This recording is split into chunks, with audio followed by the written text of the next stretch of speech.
Obrigado, pessoal. Bem-vindo ao nosso canal e uma entrevista muito especial. Mas antes, gostaria de agradecer ao Shopping Rio Mar por ter autorizado a nossa presença aqui. Agradecer de coração ao Canéfora. E eu sempre falo, o Canéfora é o melhor café do Shopping Rio Mar, que nos dá esse apoio. Então, obrigado, Marcelo, a toda a equipe, toda a família. E é com muita honra que eu recebo um convidado assim especial que faz parte da nossa cultura, esse programa que defende a cultura sergipana. E eu vou dar as boas-vindas ao nosso querido apresentador Gilvan Fontes. Gilvan, seja bem-vindo ao vlog Fábio de Assuí. Obrigado, Fábio.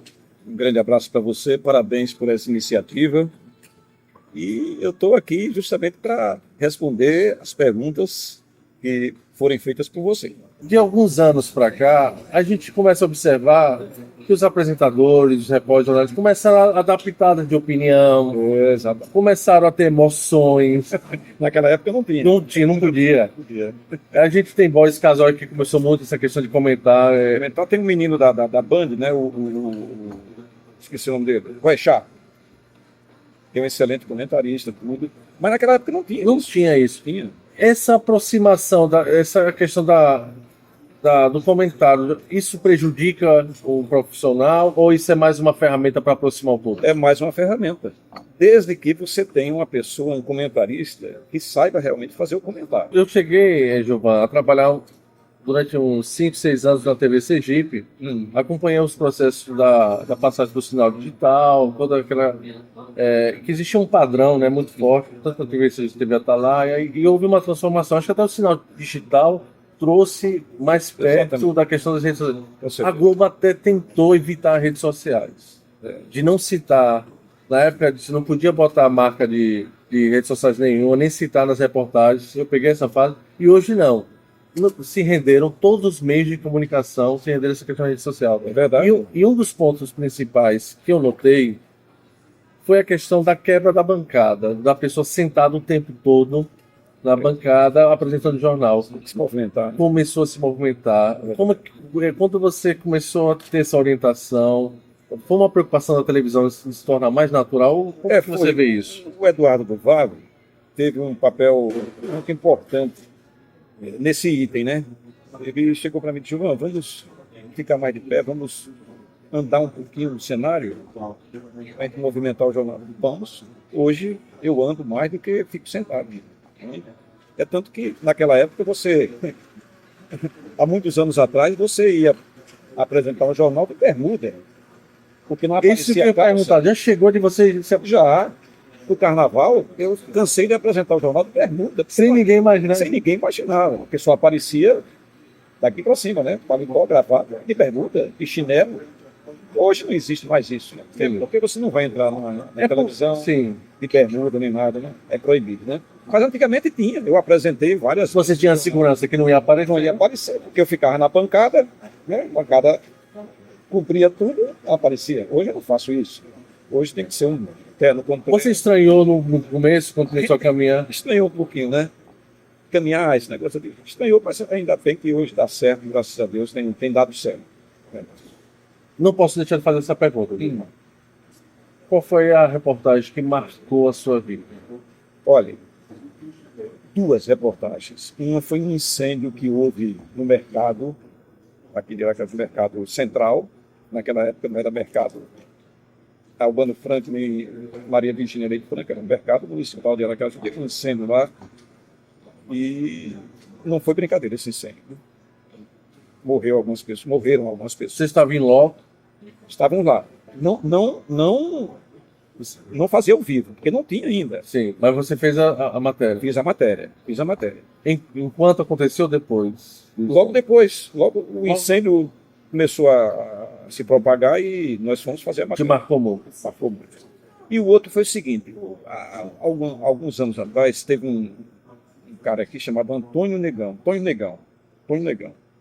Ele cometeu um crime, matou, parece, 2 ou 3 rapazes, empurrando esses rapazes lá na ponte do Campo do Grito. Campo do Grito, uma ponte que tem lá, Campo do Grito, para Lagarta, aquelas mediações. e jogou dentro d'água, Ponte Alta, né? E repercutiu muito esse crime.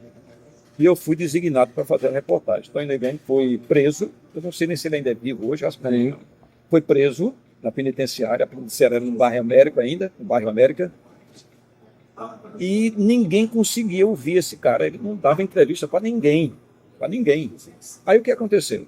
O diretor do jornalismo da televisão chegou e disse assim, olha, você vai fazer uma entrevista com o Tony Negão. Ele não atende ninguém, não quer dar entrevista, ele já disse lá, que só dá entrevista se for a você. Então eu fui fazer essa reportagem com o Tony Negão. Quando eu me sentei na poltrona, daqui a pouco, não demorou nada, Tony Negão chega algemado, esse negócio, se sentou comigo. Aí eu comecei a fazer entrevista com ele, mas fiquei emocionado, né? Só, o cara é um criminoso desse. Uma responsabilidade. A responsabilidade, não deu entrevista para ninguém, só dava para mim. Para mim, essas duas marcaram minha vida como repórter da TV. Alguma te emocionou? Alguma reportagem te emocionou muito? Me emocionei muito, né? Fiquei muito triste com a morte de Dr. Augusto Franco, com a morte de Dona Virgínia Leite Franco. Dona Virgínia era minha fã. Eu gostava muito dela, Dr. Augusto. Então, quando eles morreram, para mim foi um baque, eu fiquei emocionado. São pessoas que estavam muito ao seu lado. Exatamente. E hoje algumas pessoas que se foram, né, amigos, tudo, eu quando vou dar essa notícia eu fico emocionado, dá vontade de chorar no ar, né? Eu me seguro. Você já chorou apresentando? Já chorei, justamente com a morte de Dona Virgínia, eu não suportei, porque Dona Virgínia era uma fã. Você dá essa notícia? É a notícia e eu confesso a você que eu enchi os olhos de lágrimas, porque era uma pessoa sensacional, uma pessoa inesquecível, Dona Virgínia. Na hora que eu fui dar a notícia, infelizmente, me emocionei. Sinceramente, ali foi, para mim... E teve outras também, mas isso aí já foi... Por exemplo, eu, quando tem uma notícia, tem uma reportagem de uma pessoa que não gosta de animal, que vai judiar dos bichinhos. Você não gosta de... Eu não gosto. Não gosto porque... Alguém já se aproximou de você para comprar matéria, comprar opinião? Não, né? Nenhuma época assim. Todos respeitavam sempre a sua... Até hoje, graças a Deus. O que existe, Fábio, é o seguinte, é você na rua, os fãs, você... Olha, manda um abraço para mim no seu jornal. Você consegue caminhar nas ruas sem ninguém? É difícil, é difícil. Quando não é tirando uma fotografia, fazendo uma foto, dando um autógrafo, mas tem. Como é que você lida com No isso? shopping, então, não. Eu atendo todo mundo, eu sou um cara simples por natureza. Simples. Eu não gosto desse negócio de estar trabalhando em televisão, de maneira alguma. Eu gosto de ser simples. E hoje em dia, já vem há algum tempo, já o pessoal me para na rua para tirar foto, esse negócio do meu. Tiro foto com todo mundo. Não tem essa. Isso que é interessante. Agora, quer me ver eu chateado, Sim. revoltado, Sim. Revoltado, vai judiar de um animal. Não aceito de jeito nenhum. Aí eu, nessas horas, eu me emociono, sabe? Porque eu sou um defensor dos animais. Eu soube que você tem uma paixão, que é o bugre. Ah, sim, bem. Eu tenho um bug que ainda hoje é a minha alegria. Eu, quando saio com o bug, eu me sinto, né? Comprei esse bug em Fortaleza e, para mim, o pessoal diz, pai, por que você não vende? Não, que vender, mas deixa o bug aí. Como é que Ivan Fonte se destressa? Um passeio de bug? Passeio de bug ou então passeio de lancha. Eu gosto muito de esporte náutico, né? Passear de jet. Mas o bug você... Mas o bug para mim é o principal, porque o bug me dá uma total liberdade, sabe? Então eu sou fã de bug. Nós temos Estamos chegando já no final do vlog, mas antes, nós vamos começar um quadro aqui, que eu preciso, para todo convidado, passar essa responsabilidade. Nós temos dois presentes, um presente não tão bom e o outro ótimo. Primeiro, vamos começar com um presente bom, no qual você vai citar, Gilvan, uma pessoa, uma personalidade sergipana, para receber esse chocolate aqui, de pistache, que delícia, com pistache, é polonês, acredito. como nós estamos na desconstrução, na miscigenação das culturas, vou passar essa responsabilidade para quem você vai dar esse chocolate, por favor. Olha, eu vou dar para uma pessoa que foi muito importante, não só para a televisão sergipana, como para mim, a minha pessoa, certo? Essa pessoa não está mais aqui em Aracaju, mora hoje na Paraíba, mas de vez em quando está aqui em Aracaju. Chama-se Mozart Santos. Mozart é o cara. Então, esse chocolate aqui é para Mozart. Ele deve chegar nesses dias aqui em Aracaju, né? Sempre está aqui.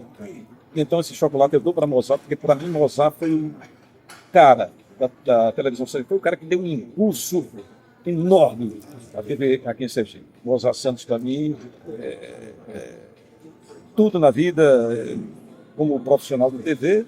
Eu teria outras pessoas também, por exemplo, o Dr. Walter Franco. O Dr. Walter é uma pessoa que me recebeu muito bem na TV Atalaia. Eu tinha saído da TV Sergipe, estava um mês fora da televisão e fui convidado para trabalhar na TV Atalaia e não o conhecia ainda, o Dr. Walter. Conhecia sim, de passado, né? Mas não tinha intimidade com ele ainda, né? Essa amizade. Então, quando eu cheguei na TV Atalaia, o Dr. Walter me recebeu muito bem. Ele, Augusto Franco Neto, Eduardo de Vargas, todo o pessoal da TV Atalaia. Então, eu daria para o Dr. Walter. E agora vamos à segunda parte. Pode deixar aí o chocolatezinho do Dr. Walter. Não sei se ele gosta de chocolate, né? Mas, enfim, foi um presente, uma coisa... Bem, agora vamos a essa aqui, que é outro símbolo. Vamos dizer assim, não exatamente... Bem, é um símbolo negativo, mas pode ser uma questão também de melhora, uma coisa assim bem, coisa boa talvez não seja. Não sei. Mas quem é que chupa essa manga? Qual é a pessoa... Não precisa dizer o nome, né? Bem, não fica à vontade. Tem gente que gosta de citar nomes, mas quem é que poderia chupar essa manga? Bom, eu daria essa manga aqui para aquelas pessoas que ficaram e que ficam ainda contra a minha pessoa, alguém que tem algum comentário negativo sobre minha pessoa. Tem uma pessoa aqui que eu daria para ela, que eu não vou dizer o nome, justamente porque... É da comunicação? É da comunicação, é meu amigo hoje, falo com ele direitinho, mas merece chupar a manga. Merece chupar a manga. Como foi que você começou na televisão? Foi a partir do rádio? Você já desde... E como foi essa entrada no meio da comunicação sergipana? Olha, Fábio, por incrível que pareça, foi através do serviço de alto-falante do interior. Eu sou de uma cidade aqui perto de Aracaju chamada Itapuranga da Ajuda. Sim. E lá tinha um cinema naquela época. Então eu ia para lá, colocava o serviço de alto-falante no ar. Sim. Né? E quando chegava a hora do cinema, de começar o filme, eu desligava tudo, porque para não atrapalhar o pessoal que estava assistindo o filme. Então, isso eu fiquei acostumado todo fim de semana. Se eu não fosse para Itapuranga, eu ficava doente. Porque eu me acostumei de um jeito. Você foi na vontade de se comunicar ou você ganhava uma graninha também? Não, era de graça. Muito pelo contrário, eu gastava do meu pai me dava uma mesadazinha. Naquela época era R$10, né? Negócio.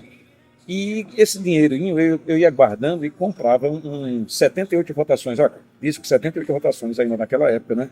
Guardado e comprava o disco 78 rotações aqui em Aracaju, numa loja chamada Cantinho da Música, que não existe mais. E eu levava o disco lá para Itapuranga, passava no serviço de alto-falante. Quer dizer, eu gastava para trabalhar, pagava para trabalhar. Nunca ganhei um centavo, apenas uma colaboração que eu fazia ao cinema de lá, à igreja, né? Ao Círculo Operário, e aí fui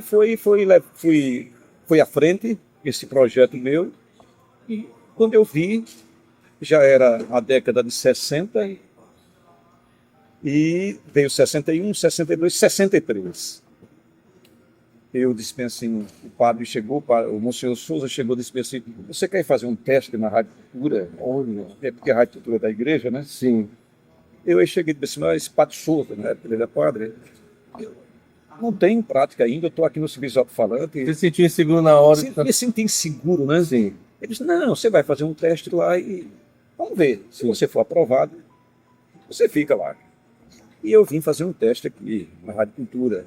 A Rádio Cultura tinha entrado no ar em 59, me parece. E eu fui fazer um teste, olha só com quem? Com Raimundo Luiz. Nossa. Né? Um cara sensacional. Ele era diretor da equipe de esportes da rádio, diretor da rádio. E eu fui fazer um teste com Raimundo Luiz. Não esqueço nunca, a Rádio Cultura tinha 2 estúdios, estúdio A e estúdio B. Estúdio A era um estúdiozinho pequeno e o B era um grande, um mini auditório. Então eu fui fazer esse teste com Raimundo Luiz. E 2 palavrinhas que me deixaram fora do teste, né? Fui reprovado. Você foi reprovado no primeiro teste. Primeiro teste. Olha que interessante, Eu né? disse 2 palavras incidíssimas. Mas era aquela coisa, eu estava começando ainda. Eu tinha quantos anos de idade? Meu Deus, 12 anos, 13 anos. Aí eu disse, eu não esqueço nunca essas 2 palavras, né? Não, peraí. Ô, João, você foi fazer um teste Vim fazer um teste aqui na rádio na com 12 anos de idade. 12 anos de idade. 12 anos de idade, um teste para ser locutor de uma rádio. 12 anos de idade. Olha o despertar do dom que o padre, né, convidado, observando as ações, as atitudes, né? As atitudes.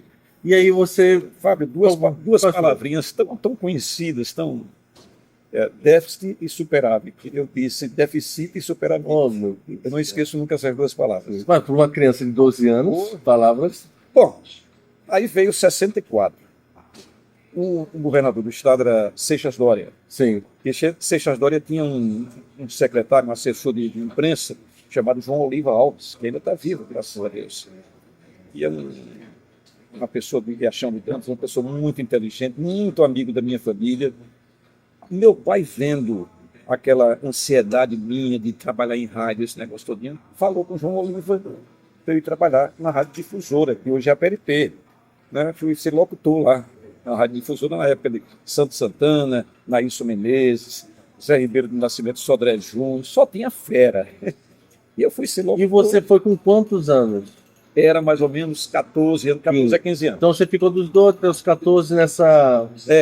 Nessa coisa de trabalhar em rádio e não conseguia. Entendi. Então, mas mesmo assim, 14 anos, né? Bem jovem, né? Era jovem, E com esses feras. Só tinha fera no rádio. Aí eu fui trabalhar na Rádio Difusora. Sim. Essa rádio, né? O diretor era um senhor chamado Leonardo Hardman, depois entrou José Ribeiro do Nascimento, Sodré Júnior. Eu continuei trabalhando lá como locutor comercial. Depois eu fui ser discotecário da rádio. Na época tem discotecário, na época era LP, Sim. 78 rotações e compacto duplo, né? Aqueles compactos duplos.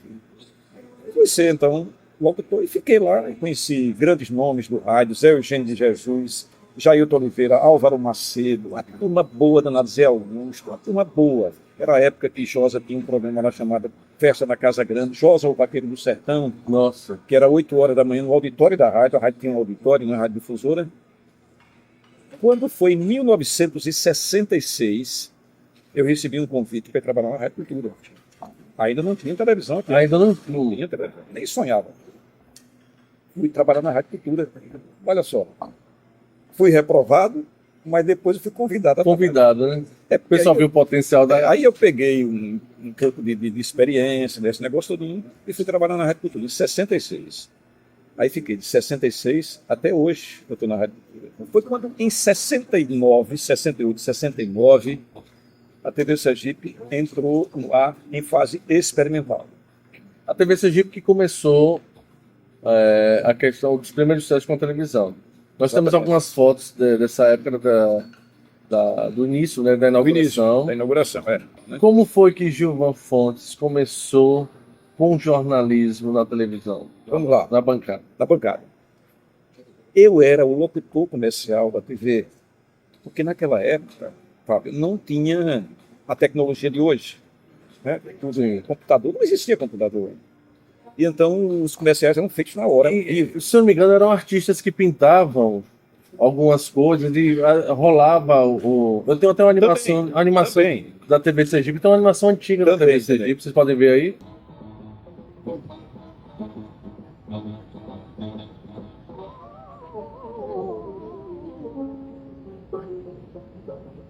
E os comerciais eram lidos ao vivo na hora. Sim. Tinha uma cabinezinha, pequenininha, com a pastazinha. Tudo ao vivo. Quem sabe Tudo faz ao vivo. Ao né? vivo. Só que não aparecia a imagem, só a voz. Bom, daí em diante, com o desenrolar dos tempos, né, o progresso que chegou na televisão,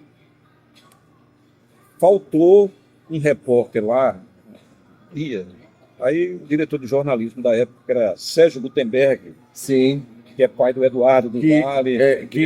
Falaram que Sérgio também era uma pessoa fenomenal. Muitos se emocionam. Fantástico, fantástico. Se emociona em falar E disso. que Sérgio Gutenberg era o nome artístico, né? O nome dele era Antônio Conceição. Sérgio me disse, Gilvan, você vai sair como repórter agora, porque faltou uma pessoa. Do nada, ele chegou para você. Eu disse, mas eu nunca fiz isso. Eu disse, você vai aprender. Lembrou quando foi chamado por rádio? Aí eu saí com a equipe, era uma Brasília amarela. Temos algumas fotos, você como repórter, vocês podem ver Exatamente. agora. Aí eu comecei a fazer reportagem. Né? Saí da locução comercial e fui fazer reportagem para o jornalismo, para a televisão. Naquela época não tinha alguém que seja por exemplo, faculdade de jornalismo, nem pensar. Nada. Era a questão da pessoa ter um conhecimento. Porque naquela época não tinha ainda. Não tinha. Faculdade. Ou seja, fazia quem tinha competência. Fazia quem tinha competência. Então eu fui ser repórter da televisão, saía eu, o motorista, que era um senhor chamado Seu Nilson, Sim. e o cinegrafista, né? Aí vários cinegrafistas passaram por lá. Hamilton, que é o tio de Wilson Góes, né, que já faleceu, e por aí vai. Amaral, uma Piuga, que foi o primeiro cinegrafista aqui da TV sergipana. Eu acho que tem uma foto dele. Era filme, não tinha VT, não era filme. E parece que eles levavam a câmera e tinha uma caceteira, uma coisa. Exatamente. A gente chamava de bolinho de ferro, porque eu tenho foto, inclusive, disso tudo, né? Desse bolinho de ferro. Porque se filmava, fazia a reportagem e depois levava para a televisão para revelar o filme. Tinha que revelar. E depois você ia cortando que ia pro ar. Sim. Emendava. Era uma edição de corte mesmo, rolando. Exatamente. Aí depois é que veio o VT. Sim. Né? Depois a máquina, a famosa CP, que é uma máquina grande, pesada, que você botava aqui no ombro para filmar, que era filme ainda, né? Sim. Saiu de linha e entrou o VT. Aí veio um VT Sony preto e branco. E por aí vai. Aí, nesse intervalo, como era repórter em rua, eu cheguei um dia na televisão, por coincidência, fui trabalhar à tarde. Cheguei na televisão e Dermeval Gomes, o finado Dermeval Gomes, grande Dermeval, era o apresentador do noticiário, que se chamava Telenotícias. Não pôde apresentar o jornal, e então o diretor de jornalismo chegou para mim e disse, se prepare, que você que vai apresentar o jornal. Eu já estava de paletó e gravata. Terceiro impacto. Eu já estava de paletó e gravata, né? Eu disse, mas eu nunca apresentei, nunca fui pro ar, assim, como apresentador. Eu disse, não tem ninguém, só tem você. Eu disse, é certo. Seja lá o que Deus quiser. O Gladstone Santos, que é esse grande bailarino que tem aqui em Aracaju, era o maquiador da televisão. Já tinha uma maquiagemzinha bem ainda rústica, sabe? Aí eu fui fazer o jornal, graças a Deus saiu tudo bem, sem problema nenhum. A partir daí, eu fiquei como apresentador do televisão. Você já no segundo jornal, você se sentiu mais seguro ou não? Seguro, depois de um... Não, me senti seguro, tudo. Aí, a partir daí, eu fiquei como apresentador do telejornal, Telenotícia, né? Até o momento que saí da televisão. Na bancada. E representando nesse momento toda a sociedade sergipana, todos os sergipanos, agradecer por você existir. Muito obrigado. Pelo seu trabalho, a sua competência. Durante muitos momentos que eu trabalhei em algumas TVs de Sergipe, falam assim, não, se a reportagem saiu da TV Atalaia, se Gilvan Fontes apresentou a reportagem é verídica, é verdadeira. Não só a soma de outros, mas existe muita competência e muita comoção quando você participa dessa vivência, dessa cultura sergipana. Então, agradecer demais a sua presença aqui. Eu que agradeço, né, Fábio?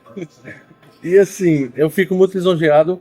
Primeiro que nós fomos vizinhos, né, na Vizinho, Coroa do né, Meio. Fui muito para para o colégio, eu pegava carona com você. Seu irmão lá na TV Atalaia, que é editor de imagens, é uma pessoa sensacional, que Polaco. eu adoro, que eu amo o polaco, né? Eu chamo ele de Popó. É o Popó. E quando eu trabalhei um tempo lá e acompanhei que quando você chega no jornalismo, você sempre traz algo para os seus amigos, um lanchinho, uma coisa assim. Lanche, água de coco.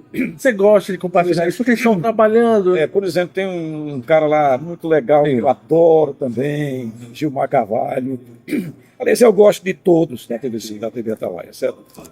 Não tem inimigo nenhum, todos são meus amigos, sabe? Adoro o pessoal da TV Atalaia. E todos gostam de você, todos adoram você. Eu acho que sim. Então, agradecer mais uma vez e eu tenho muito orgulho. E bem-vindos ao canal do Fábio Jacil, que obrigado por ter participado. Eu é que agradeço, Fábio, essa iniciativa sua e lhe dar mais uma vez os parabéns por esse trabalho que você vem realizando. Sergipe precisa disso, Aracaju precisa, né? E você está se saindo aí muito bem. Obrigado. Muito obrigado. Então, pessoal, curta e compartilhe o nosso canal. Obrigado. Acaba assinando aí nosso canal, aí, ativa o sininho e compartilha nas redes sociais. Muito obrigado. Eu sou Fábio Jacilque e até o próximo vlog.